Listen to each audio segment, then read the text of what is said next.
চট্টগ্রামে বাড়ছে করোনার প্রকোপ। চট্টগ্রামে আবারও বাড়ছে করোনা ভাইরাসের সংক্রমণ।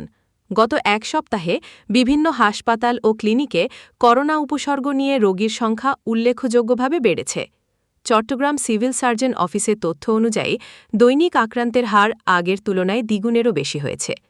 বিশেষজ্ঞরা বলছেন, জনসচেতনতার অভাব, মাস্ক ব্যবহার না করা এবং সামাজিক দূরত্ব বজায় না রাখার কারণে সংক্রমণের এই ঊর্ধ্বগতি দেখা দিচ্ছে।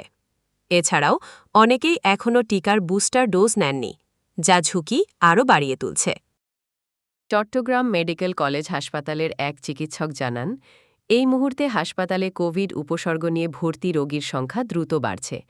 বিশেষ করে বয়স্ক এবং আগেই অসুস্থ রোগীদের ক্ষেত্রে জটিলতা বেশি দেখা যাচ্ছে। সচেতনতা বাড়াতে স্বাস্থ্য অধিদপ্তর ও স্থানীয় প্রশাসন নতুন করে প্রচারণা শুরু করেছে।